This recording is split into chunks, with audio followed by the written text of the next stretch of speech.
Bonjour à toutes et à tous, ou bonsoir selon l'heure qu'il est chez vous. On se retrouve dans une nouvelle vidéo, c'est Diable Masqué de retour. Voilà, durant la trêve internationale des équipes comme la France, l'Italie qui jouent pour les qualifications à l'Euro, au prochain Euro 2024. Du coup, il n'y a pas beaucoup de nouvelles sur l'AC Milan et le peu de nouvelles sur l'AC Milan, elles sont négatives. Du coup, on va commencer déjà, on va parler de renouvellement de contrat et de blessures.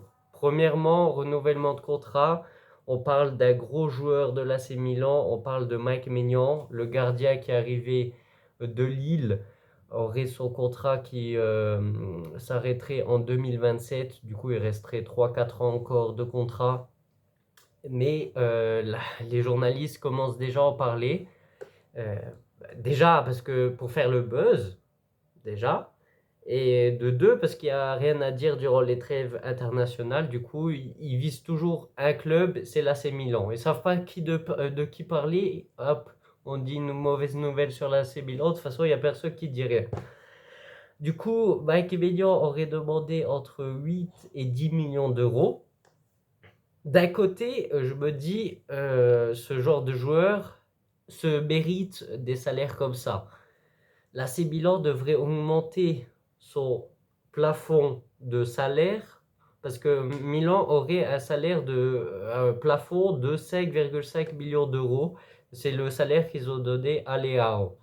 Sauf que pour garder des joueurs aussi gros que Mike Maignan, Leao, Théo dans le futur, il faut augmenter ce plafond. C'est impossible. Au moins l'augmenter à 8 millions parce que les joueurs, au bout d'un moment, ils en auront marre et ils iront dans un club comme Manchester City où 20 millions, tu les donnes tranquillement.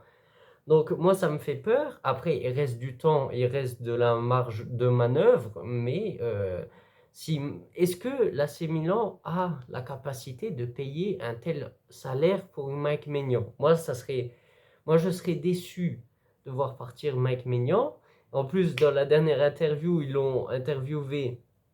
Ils lui ont dit est-ce que ça serait possible un retour au Paris Saint-Germain parce que c'est son club formateur. Il a dit il n'a pas fermé les portes. Il a dit on ne sait jamais ce qui peut se passer dans le futur.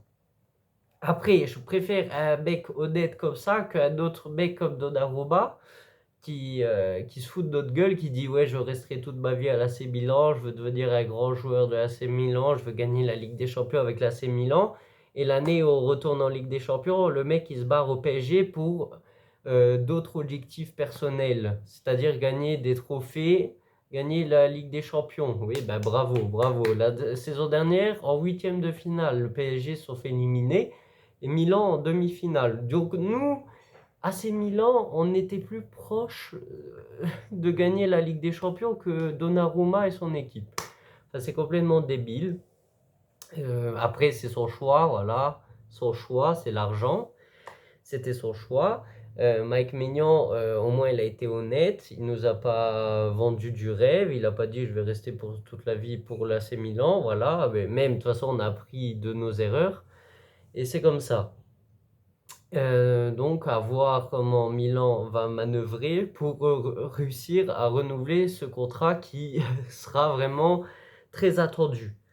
Donc passons aux autres mauvaises nouvelles sur l'AC Milan. Blessure, voilà, qui dit trêve internationale dit blessure.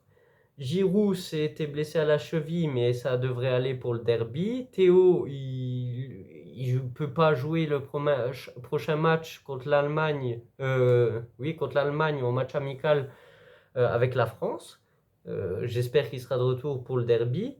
Et Kaloulou s'est blessé en étant à Milanello, je crois. Du coup, lui, il sautera le derby.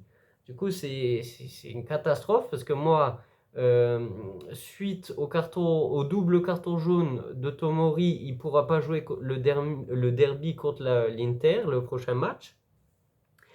Et moi, j'avais dit, on va mettre Kaloulou, c'est bon. Sauf que dans Kaloulou, c'est blessé. Donc, à voir. À voir qui on va mettre. Je pense que Pioli va mettre Kier. Voilà, c'est l'expérience, la sécurité. Mais en soi, c'est quand même risqué parce que Kier, il n'est pas au top de sa forme, même s'il a joué avec l'équipe nationale du Danemark. Excusez-moi, je suis un peu malade. À voir s'il sera à la hauteur pour des grands matchs comme ça. Après, contre Tottenham en Ligue des Champions la saison dernière, il a très très bien joué. À voir s'il serait à la hauteur pour refaire des telles prestations.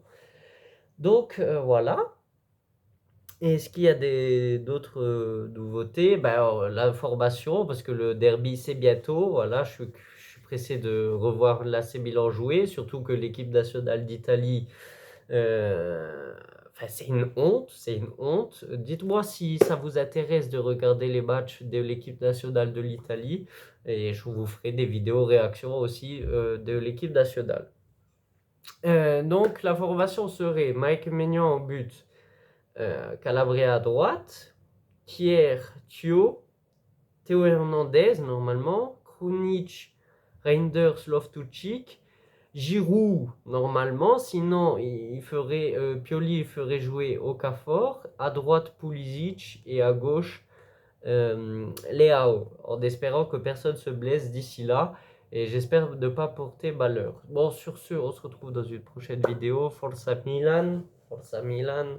Voilà, aujourd'hui, j'ai pas mis l'écharpe autour du cou, enfin autour de la tête parce que il fait trop chaud. Et même là, je suis en train de mourir de chaud. Sur ce, bye bye. Commentez, partagez, likez.